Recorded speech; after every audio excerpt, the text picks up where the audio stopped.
Up next, the Cannabis Reporter Radio Show with Snowden Bishop.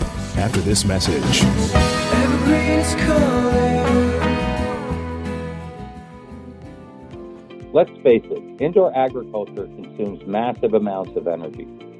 Between cooling high-intensity grow lights and regulating climate in large facilities, electric bills can run a successful grow operation into the red. If this sounds familiar, I can tell you that you need a powerful climate control system that won't drain your greens. I'm Eric Riccardi with Blue Mountain Energy.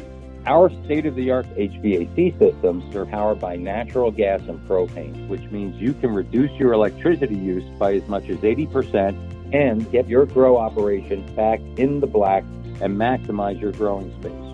Visit BlueMountainEnergy.com to schedule your free energy assessment and see how Blue Mountain Energy can put that green back in your pocket. And now, it's time for the Cannabis Reporter Radio Show with Snowden Bishop. Listen in as Snowden interviews cannabis industry pioneers, marijuana experts, policymakers, medical practitioners, patients, and other amazing individuals with compelling stories to share. It all happens right now. Here's the Cannabis Reporter, Snowden Bishop. Evergreen is calling. Hi, and welcome back to the Cannabis Reporter Radio Show. I'm Snowden Bishop, returning from a rather long hiatus to take care of my family. I'm grateful to be back in the studio, and thank you for joining me. I do hope that you and yours are staying safe and healthy in this strange and frightening era we're living through. It goes without saying that COVID-19 has impacted so many of us on just about every aspect of life, with disruptions to the way we live, work, and interact with one another. What's been particularly challenging is finding a way to bridge the chasm between science and the national response, which has left most of us relying on trusted media, medical advisors, and our better judgment to navigate daily business and inform choices we make to survive in a healthy way. What's been amazing to watch is how adaptable we've become. The cannabis industry is no exception. We're fortunate that most state leaders have had the fortitude to deem cannabis businesses as essential so that they can continue to help patients access the medicine they need to stay healthy. Before COVID-19, trade shows and expos provided business leaders with the best channels for networking and educating the public, and provided consumers with a great way to learn about new products and speak with experts about ways in which cannabis can improve their health. Since those gatherings have been out of the question in this era of social distancing, that has created new challenges for cannabis businesses who must still find a way to produce and market their products. Trade publications and online events like Canna World Expo have provided effective alternatives for both consumers and companies. But when it comes to media, there are still challenges having to do with the legal disposition of cannabis. The FDA has yet to name hemp CBD as generally recognized as safe, since granting Epidiolex approval to be recognized as a drug. While at the time that appeared to be good news for the industry, as most thought it would pave the way for eventual legalization of CBD, in reality it actually scheduled CBD, even CBD extracted from hemp, rather than remove CBD from the schedules of the Controlled Substances Act altogether. That created more of a gray area when it comes to advertising and marketing CBD to the public. There's only so much a cannabis producer can say about their products to educate consumers without receiving a dreaded notice from the FDA watchdogs.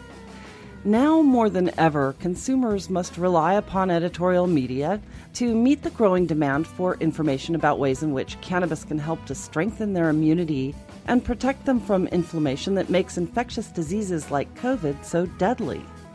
And in the absence of expos and educational events, businesses have become more reliant on both consumer and trade publications to connect with one another and meet consumers' growing demand for information about their products. That's the topic of today's show, and who better than a media expert to answer questions about how media can fill those gaps. As the founder and president of Cannabis Financial News, Frank Lane has a unique perspective about how cannabis companies have adapted to challenges posed by a global pandemic. before focusing on the emerging cannabis and CBD markets and launching CFN Media in 2013. Frank spent the previous 15 years disrupting financial media to build and scale new products and services that drive revenue and growth.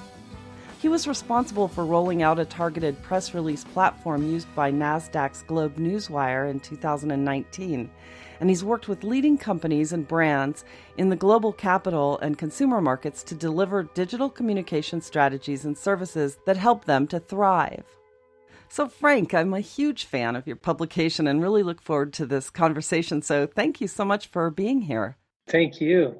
You're certainly welcome. So before we get into the nuts and bolts, why don't you give me a little bit of background on yourself, just so that our audience knows where you're coming from, and about your publication, how you came to your position. Yes, thank you. So I've been in the financial media space for almost 15 years. I actually came from a more technical background. I was an engineer in school, and so when I left school, I was always on the sales and marketing side of things, but I always had an eye for looking at ways things are being done and making them more efficient. And that started in early 2000s when I formed a company that helped companies that were issuing press releases target that on financial media. And so when CFN was launched in 2013, I had built media networks that reached investors. And what we saw in 2013 was the likely influx of cannabis companies coming into the space, but a dearth of mainstream media and IR and PR firms serving them because it was federally illegal. And so we actually built out CFN as a media network, all digital, all internet. So site, mobile apps, social media, email, every way you reach people digitally, we built that. And then we started producing content and coverage on the space. And soon enough, companies were hiring us, retaining us like a law firm or an advertising agency. And we would build out digital communications that would target investors and attract them to the companies. And primarily, your audience, you target people who are in the thick of the business. Is that correct?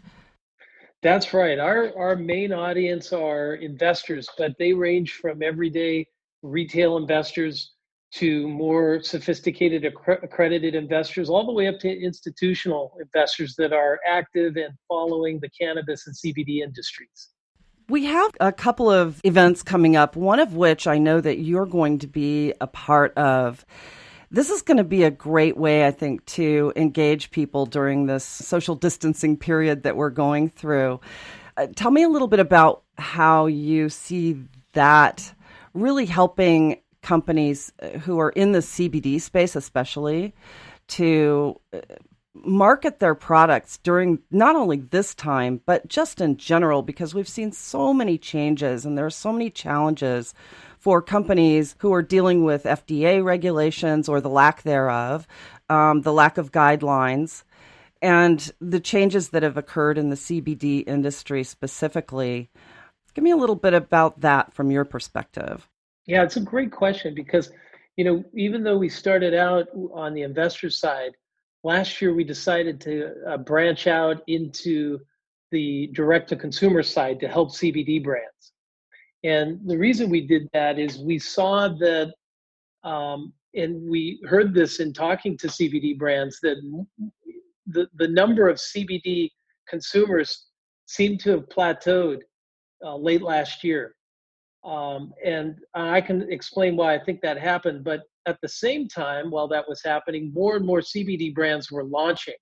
And you can just do the math and see that the outcome is that these CBD companies are struggling in terms of increasing their revenue.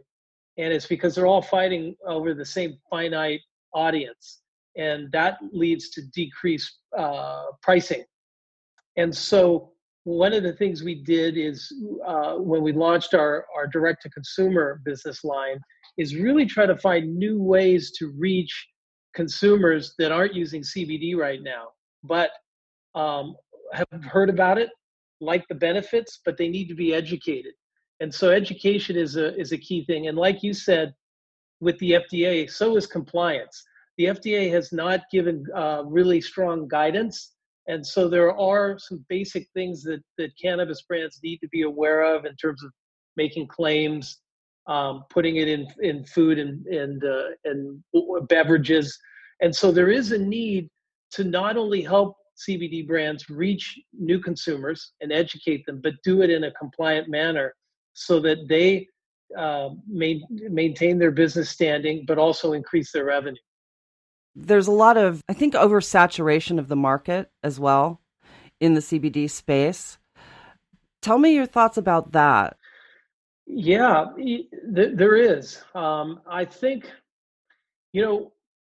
we saw this in the cannabis industry where when the market was just starting out, people were getting licenses. It was a new market, so they were trying to figure out what would work, what wouldn't, and there was an influx of a lot of companies. And now we've seen over the last year a lot of M&A activity where companies are consolidating, and some of the more established companies that have the best balance sheets are moving forward. I think we're not there with CBD yet, but I think we could be moving in that direction by the end of the year. I see people like Martha Stewart, who's obviously a global brand, announce that she will start a pet CBD line. And although this was announced before COVID-19, her intention was to launch that in September. And so I think people like her are banking that the FDA will provide clear guidelines. And when that happens, you'll see bigger brands with bigger balance sheets move in. Now, they may buy smaller companies that have an established consumer base. So smaller companies still could thrive in that respect. But I do see, as we move forward, a consolidation where you're going to have fewer brands, and they'll be scaling wider than they are now. Yeah, and I wonder how this will also impact some of the smaller companies that have really tried to come up or who have actually been the backbone of the industry when it first began, especially before the hemp bill passed and before the FDA really started taking an interest in this and before Epidiolex became the only approved CBD quote unquote drug. It just seems as though there's going to be some shifting going on. And do you have any fears that the industry will be so dominated by these larger companies that the smaller companies won't survive? I hope not. And again, to go back and use an analogy of in cannabis, in cannabis, it was who could grow the biggest or who could build the biggest facility so that they could grow the most cannabis. And what happened is that wasn't always the highest quality. And so now you've got the emergence of craft growers, almost like in the beer industry where we saw the Budweisers and the big beer makers. They started being impacted by smaller craft breweries that were regional, that were building with real high quality products and tastes. And they're still thriving, and I'm seeing that with cannabis. So I believe, even though the CBD industry will consolidate around bigger brands, there'll still be an opportunity for smaller companies that are addressing niche audiences and needs to still continue thriving. You and I have spoken before about the issue of marketing CBD and how media outlets need to be careful, but also instructive to their clients, to the advertisers, about how to position themselves without overstepping some of the regulations that tell them that they can't talk about what their product does. How are you handling that with your advertisers, and what would your advice be to some of these companies? Yes. Well, start with education on the basics of what we do know about the endocannabinoid system and why CBD um, is not only safe but effective.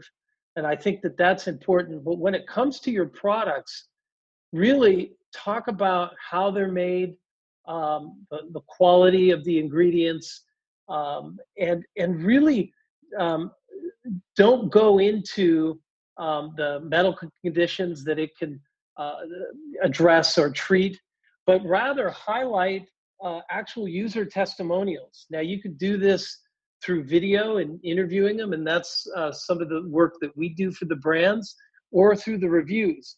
And certainly, you're not paying as a company those consumers for their testimonials, and that's where they can actually share how it impacted their life and how they used it and the outcomes they've had. And that is compliant because you're not putting that into your paid marketing. Right. And yeah, messaging from outside sources is okay because it's basically reporting on those. And then what about their ads? I mean, they have the choice between sponsored content and going that direction. And obviously they have to be very careful when they do that. But in terms of advertising and reach, what else do you tell them about getting the word out to consumers or new audiences? Right. Well, we've seen many different ways. There are some CBD companies, and they tend to be a little bigger, but they'll hire a celebrity endorser or a brand ambassador that aligns with their brand. And they will leverage that ambassador's own influencer network to push out ads and offers of the products. There are other ways of doing it where you can create your own events. Um, Obviously now it would be more virtual, but when we're back to normalcy, there's events that you can create in the communities that will bring people that are interested.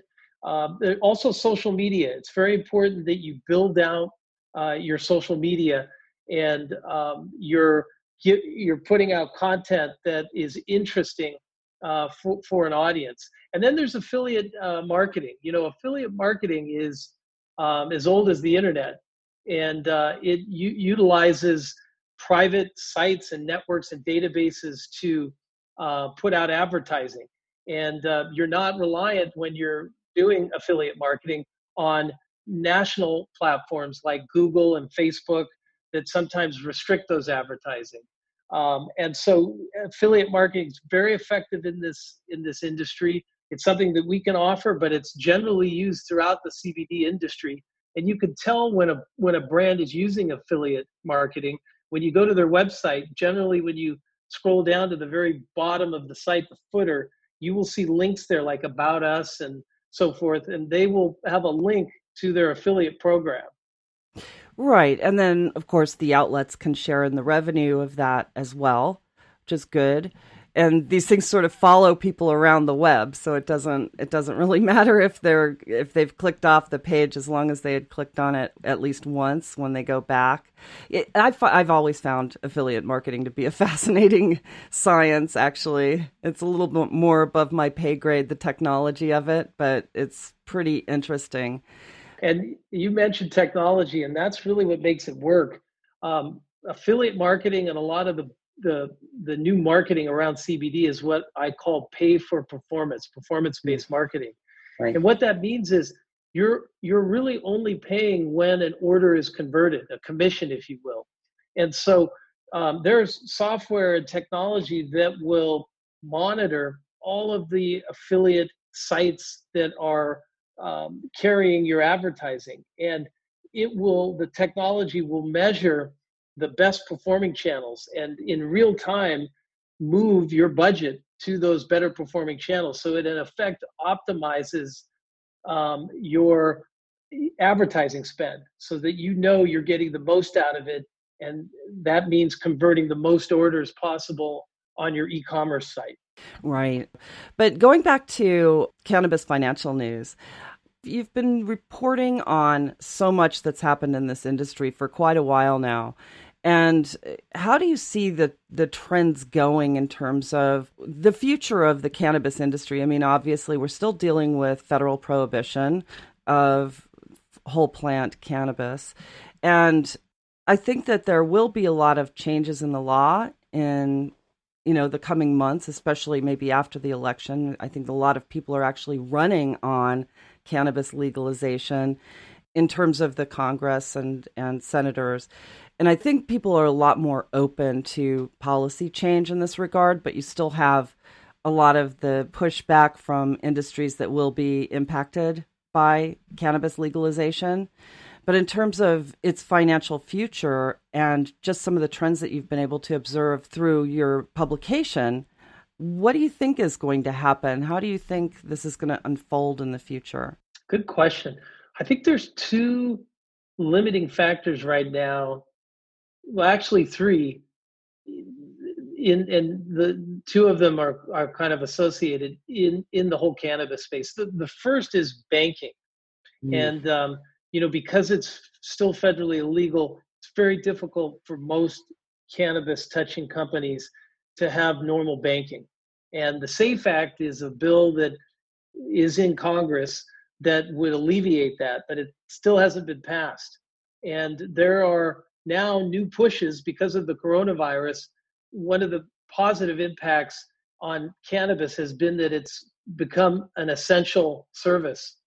And that's why you see many of the states that have legal programs have kept their dispensaries open. So medical and recreational consumers can access it. And so with that, many people in Congress are pushing to get a SAFE Act passed. That would change the whole dynamic. It would allow companies to bank. It would take cash out of the system, which is not safe in many regards. It would also allow bigger investment entities to come into the space.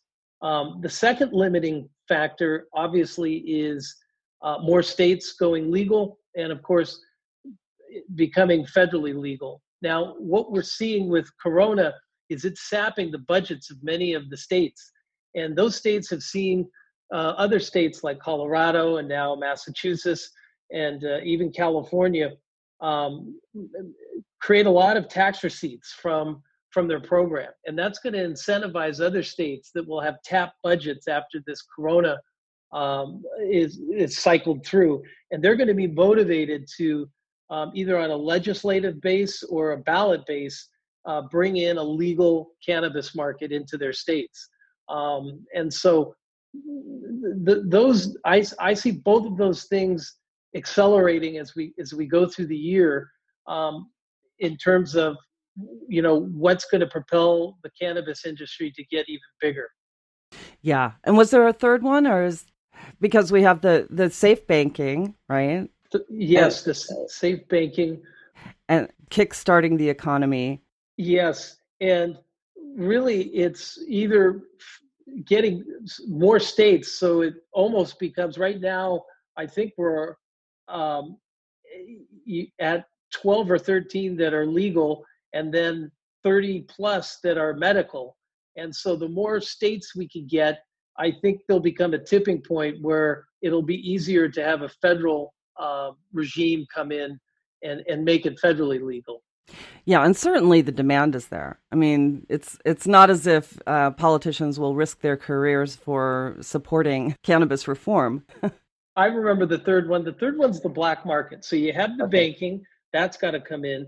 You need more states to go legal, and that's going to happen, especially now that these states that will be sapped, their budget sapped from Corona, fighting Corona, they've seen other states really benefit in having programs, but it's also the black market. And what that means is doing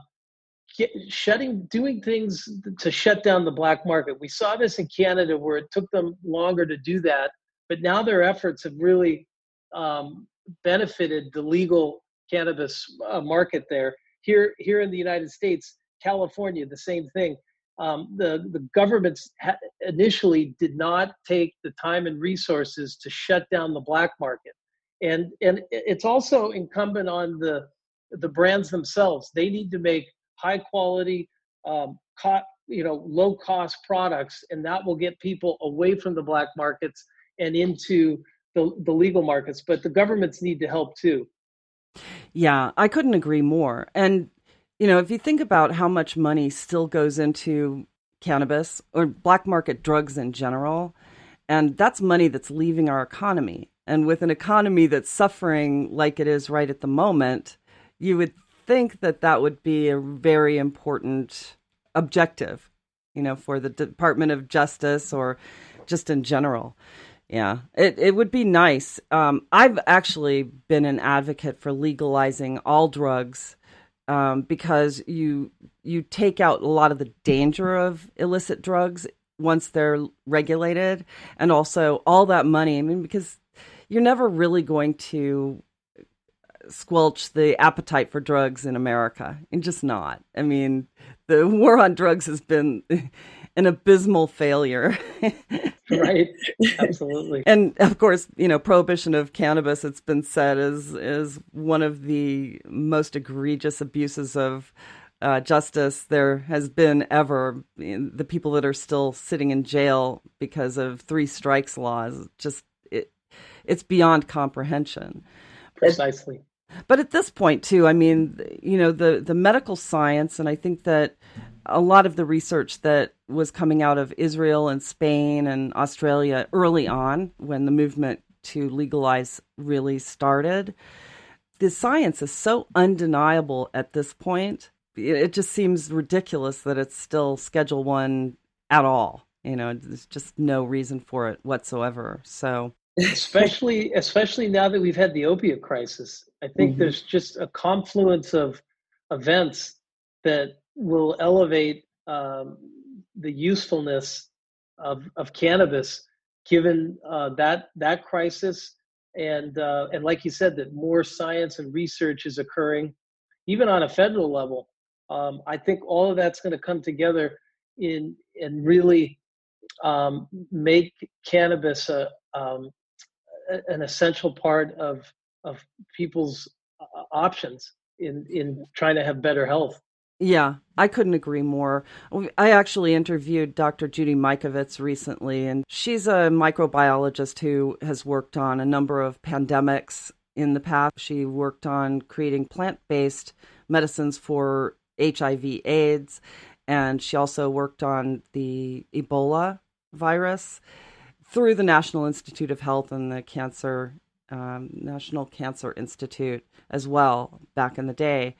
And she has come right out and said cannabis is a necessary therapy during this pandemic, not only to quiet the nerves of people who are completely rattled by this entire thing and the government's response to it, but also to quiet the raging immune system when people do get infected, because this really does, the virus thrives in inflammation. And the stress causes more inflammation. And of course, we all know cannabis addresses the stress. Right. So, there's a really good opportunity here, I would think, and I think any legislators that push for this, they're going to be heroes at the end of the day, because I think cannabis already is saving lives, but especially now it's sort of a necessary therapy. So we'll see what happens. Of course, it's never mentioned in the briefings that go on every day. Right. I think it should be, but it's not. Right. But also, in terms of the media coverage of this too, it really has been the media driving a lot of the changes that have happened. But in terms of the different media outlets that have been talking about cannabis for so many years, the financial reporting, I think, is really key to reaching legislators. Have you found that? Are they part of your audience, do you think? It's a great question. And yes, and when I say investors, I should add that it's our audience is also all of the constituents, the lawyers, the regulators, obviously the other business people, the companies. It really is that. And it's interesting. Fast Money, which is a popular show on CNBC, they regularly cover the cannabis industry. In fact, one person on that show is very active in cannabis, and he talks about it regularly. So it's made the mainstream. The problem is there's really only a handful of companies, cannabis companies, that are listed on the major exchanges like an NYSE and a NASDAQ. And many of them are on junior exchanges here in the US, and only a few are on the major exchanges in Canada, which really don't compare in size. So I think the reason it doesn't get a lot of coverage by mainstream media is that there just aren't enough good companies to talk about. But at least they are talking about it, and the regulators are paying attention. That's interesting. And it seems there were some laws. I don't know if it was going to be part of the Safe Banking Act, but something that would open up the U.S. exchanges, because there are a couple that are traded on the New York Stock Exchange and NASDAQ, but they're few and far between. And I'm not really sure what the regulations are in terms of bringing them here, but are they mainly Canadian companies that are trading on the U.S. Stock Exchange? I don't think they're U.S. companies. That's precisely it. So to be on the major exchanges like NASDAQ and NYSE, the companies can't be breaking federal law. So they are Canadian companies that have Canadian operations. And of course, it's federally legal in Canada. So they're not breaking any law, and they can list. But there's also a few CBD companies. There's one called CBDMD. Their ticker is YCBD, and they're on the New York Stock Exchange. And they're not breaking laws either, because they're abiding by the hemp bill in providing hemp-derived CBD. And so as long as you're abiding by the federal guidelines, but you're right, if you're touching cannabis and you're US-based and you're operating in the US, you can really only be listed on Canadian exchanges as your major exchange, and then on the over-the-counter here in the US, which is a junior exchange. You can't be on the NASDAQ or the NYSE. And per your reporting, do you think that that's really going to hamper or limit some of these companies from actually getting the capital that they need? Yeah, it is. I mean, it's interesting. A few years ago, you saw an influx of U.S. companies that had U.S. cannabis operations list on the Canadian Stock Exchange in Canada, the CSE.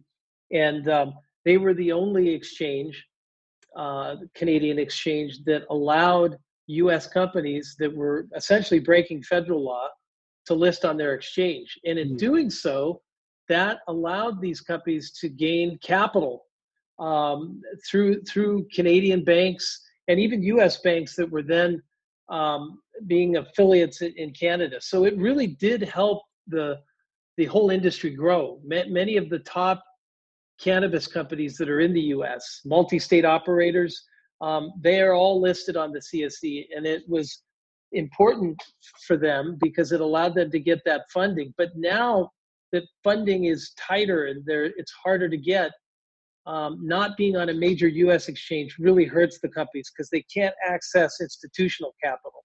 And that's why the banking and the federal laws need to change so that cannabis companies can be treated like mainstream companies and access capital the way that other companies do.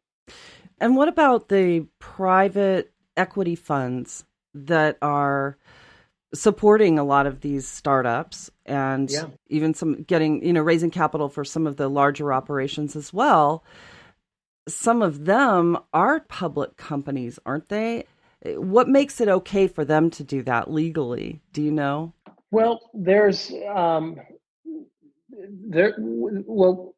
accredited investors that meet a certain criteria in terms of their income and assets. They can invest in private cannabis companies, and that is a very important way for private cannabis companies that are not public to access capital. And these accredited investors have formed groups and entities, even public entities, and they can invest in them. But of course, if they go public and they're in the U.S., operating in the U.S., they have to list on a Canadian exchange. Right. So yeah, it's all interesting. And we're also seeing what's interesting, Snowden, is we are now also seeing crowdfunding starting to become a useful channel for private companies to raise capital. I'll give you an example. Republic is a mainstream crowdfunding platform. So if you were building an ice cream company, you could go on that platform and use what's called Regulation CF and raise up to $5 million through individual retail investors that are investing as little as $25. And the platform will aggregate all of that. Well, we've seen cannabis companies go into platforms like that and raise millions of dollars through the crowdfunding regulation. And these companies are usually consumer-based cannabis companies that have affinity groups, users of their products. And so this is an emerging way for cannabis companies, private companies, to raise capital, knowing that mainstream capital is just not available right now. Interesting, isn't it? It really is. Yeah.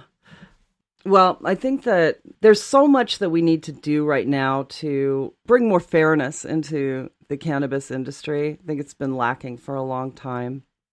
But again, I don't think it'll happen really until we have sort of a changing of the guards in Congress, both at the congressional and the Senate level. I agree. Yeah. And everyone was so afraid that Jeff Sessions would put the kibosh on the entire industry. And there were a lot of threats that happened during his time. And it seems as though AG Barr isn't really quite as interested in doing any damage to the cannabis industry, but he certainly hasn't helped it. Let's put it that way. Yes, I agree. It was great we got through the whole Sessions period, but I think the administration and just Congress in general, they've all agreed to just keep the rider going where no federal funds will be used to interfere with legal state operations. And I know that Trump is really pushing it off to the states. So I feel like the industry is going to be protected no matter who is in office. But I do see an opportunity if there's a change for more regardless if there's a change federally, more states, I see more states going legal. The coronavirus has stymied a few states like New York that had planned to do it earlier, but now their budget's depleted. But I think it's going to be a net positive in the end because when we're through this, a lot of states are going to be hurting in terms of their budgets, and they're going to see other states making big tax receipts from having legal state programs. So I think it's going to be a net positive. I think more states are going to go legal. And I think next year we could even see, depending on who's in office, the SAFE Act, the Banking Act, move through Congress, and then hopefully at some point when that happens, really open up a federal regime and make it federally legal. Yeah, it's inevitable. It's no longer a matter of if, but when, and just getting through some of the red tape of doing it. There's also another sweeping reform bill that has sailed through the Judiciary Committee and is now awaiting a floor vote. And I have a feeling that COVID is interrupting that process as well. Everything is up in the air right now, isn't it? Yeah. So, gosh. Well, I think it'll be particularly interesting when things do open up legally to see what happens to the media and the reporting and how audiences will respond to it and how the demand will fluctuate. And especially now that we're seeing a lot of prices drop in the CBD market, especially, in hemp. Yeah. It used to be that hemp could command a much higher price than it can today. What do you think about that? Do you think that the laws opening up will actually help to bring the prices back up so that it's worth the while of hemp farmers to continue to grow the crop? Yeah, it's a great point. And it goes back to what I was saying about the demand. It is a supply and demand scenario where I think what happened is when the Farm Bill passed in 2018, like anything, it created a lot of exuberance. And I think that the hemp farmers overbuilt. And at the back end of it, the consumer, the FDA wasn't given clarity. And so they were growing all this hemp, but there wasn't enough demand for that in CBD products. And so I see that supply and demand normalizing once the FDA can come out and say that CBD is a supplement, can be treated like a vitamin, and give clear guidance in marketing, selling, and using CBD. And I think when that happens, you'll have a spike, a sustained spike in demand. And then I think prices will rise again. And hemp farmers probably have learned a lot. And I think you'll have a market that will normalize where hemp farmers, it'll make sense for them to start growing again. Yeah. And what about, are you reporting anything on the infrastructure build out for products other than CBD using biomass of hemp? We haven't touched on that too much. What are you seeing in that regard? Well, I see that there's a demand for hemp products that can help to diminish the dependence on fossil fuels. Right, on the industrial side. On the industrial side, yeah.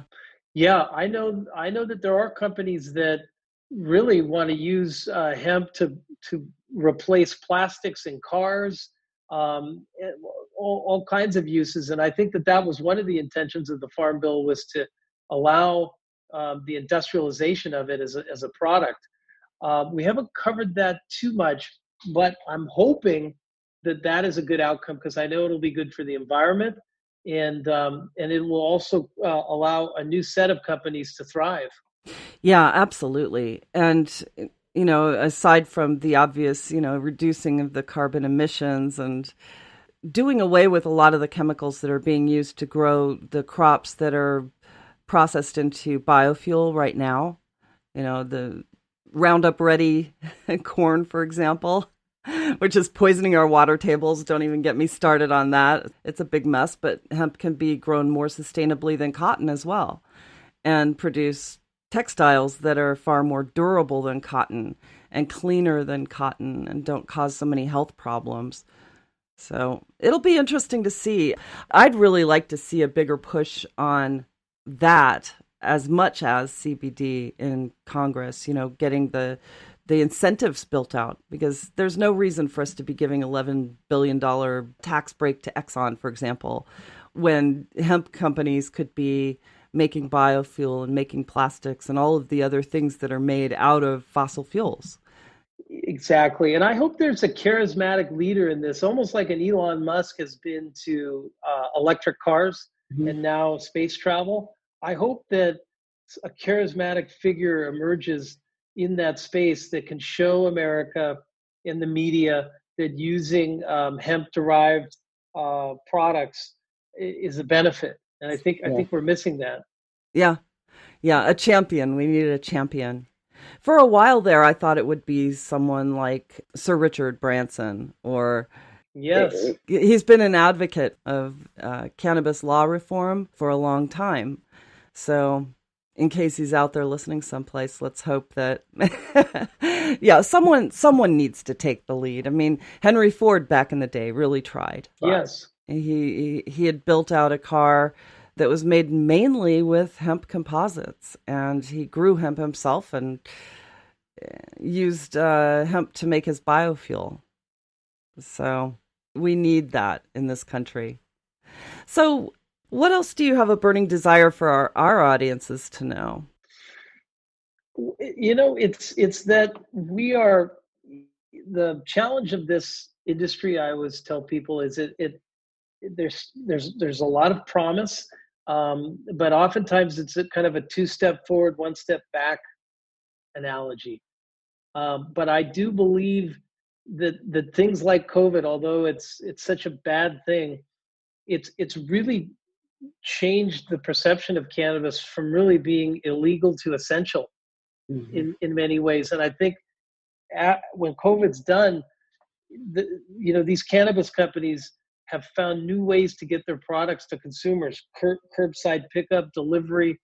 I really think it's going to accelerate how the industry will take on new consumers. And I do believe that with the CBD industry, there's going to be clarity. The FDA has even said that they can't put the toothpaste back in the tube, that there's such consumer demand for it. They are going to create pathways to allow consumers to safely buy CBD. So I think the back half of this year could be instrumental for the industry. And I think next year, really, it could be growing faster than it's ever been growing. Yeah. And I wonder how companies can actually, I hate to say this, capitalize on this tragic circumstance that we're in right now to position themselves for that change. Do you have any ideas about that? Well, if they're in business now, they're probably doing it in getting the products to consumers. And a lot of the states have allowed cannabis companies to deliver the product, to provide it on curbside. These were options that were not allowed before coronavirus. And so I think it's just leveraging what is available now to get your products to consumers and continue building that consumer base. And then, if you're not in business yet, look at new ways to solve problems. And those problems have been logistical in getting consumers and the products together. I think what you'll see on the CBD side as we move forward are marketplaces, almost like an Amazon, where you can go in and be educated about CBD, help in terms of finding the right CBD product for you, and then making it easy for you to order that and get it delivered. So I think there's going to be new marketplace technologies. And there's going to be new ways of getting these products to consumers, like we're already seeing now with coronavirus. Yeah. Wow. This has just been such a trying time for so many people. But if there's any good that can come out of it, I think it'll be just a greater awareness of what's essential. Exactly. I think it's helped change the perception of cannabis and put it in a more positive light, in that it is essential. And everywhere that it's legal in the U.S., there really hasn't been a bad outcome. I mean, where it's legal, we've seen crime actually go down, adolescent use go down. Opiate use has gone down. The data is just clear that it's been really a societal benefit. And now that it's deemed essential, I think that it's a shot in the arm for the industry. And I think that coupled with regulation changes, I think are really going to boost the industry. You can call it a second wave, but I think the hype is really out of the whole industry, and it's really creating the right products for the right consumers and getting the products to consumers. That's what it's all about now. Yeah. I think you're right. And, and then how can media outlets like ours actually help to affect that? Right. Yeah. I think there's still a lot of education that needs to go on, and I'm seeing it now. There's a lot of virtual conferences, and I see all kinds of topics throughout every way to think about cannabis. And so I think that there's just a lot of opportunity for education. And I think that through education, that's when innovation occurs. Yeah. Well, and also through hardship too. And, there are a lot of businesses out there suffering right now. Right. And the cannabis industry there's no exception in there as well, even though it has been deemed an essential business. I think that there has been some slowing down of production and investment and all of that. Have you observed that as well? Yeah, we saw the contraction of the investment side start last summer. So I believe in many ways the cannabis industry has been hit twice, really. The capital crunch did start last year, and a lot of that was the kind of the things we've already been talking about here, where the size of the industry didn't materialize as fast as we thought. A lot of that was because the black market is still thriving. The regulations in Canada and the US have inhibited the rollout in many respects. And a lot of the companies that raised capital did not deploy that in a way that created a lot of profits. And so investors started pulling back late last year and into this year before coronavirus. It was becoming more difficult for companies to raise capital. Then when coronavirus hit, made it even more difficult. Although again, it turned cannabis into an essential product. But yes, it's really created some hardships. And the hope is that the companies that can survive this will be stronger on the back end. Yeah, well, let's hope so. Let's hope so. Any parting thoughts? Parting thoughts are that people should take heart in the fact that the cynicism of the industry that we saw years ago has really gone away. And it's really an essential service and product right now. And there are lots of innovations that are occurring that I see all the time in light of the lack of regulations in banking.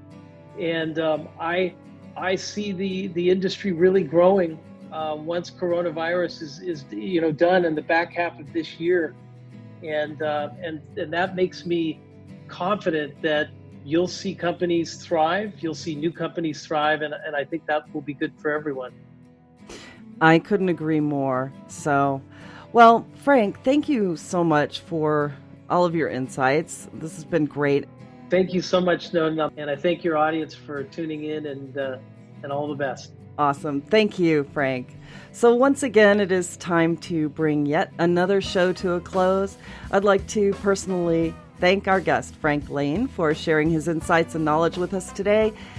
If you'd like to learn more about him and see a fan, please visit us online at thecannabisreporter.com. Click podcast to find today's episode, and there you will find his bio along with a link to his website. We have so many others to thank. First, I'd like to express our gratitude to our radio partners, Blue Mountain Energy and Canosphere Biotech. We certainly couldn't be doing this without you. I'd also like to thank our team here at the Cannabis Reporter Radio Show for always making us shine.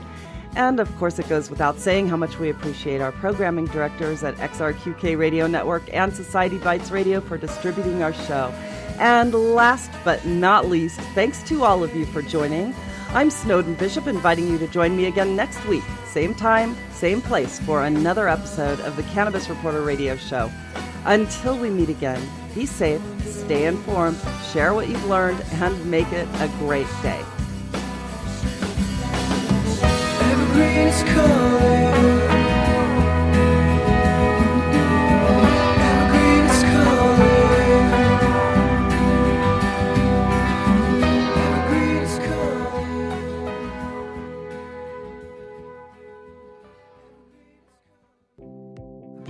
Let's face it, indoor agriculture consumes massive amounts of energy. Between cooling high-intensity grow lights and regulating climate in large facilities, electric bills can run a successful grow operation into the red. If this sounds familiar, I can tell you that you need a powerful climate control system that won't drain your green. I'm Eric Riccardi with Blue Mountain Energy. Our state-of-the-art HVAC systems are powered by natural gas and propane, which means you can reduce your electricity use by as much as 80% and get your grow operation back in the black and maximize your growing space. Visit BlueMountainEnergy.com to schedule your free energy assessment and see how Blue Mountain Energy can put that green back in your pocket.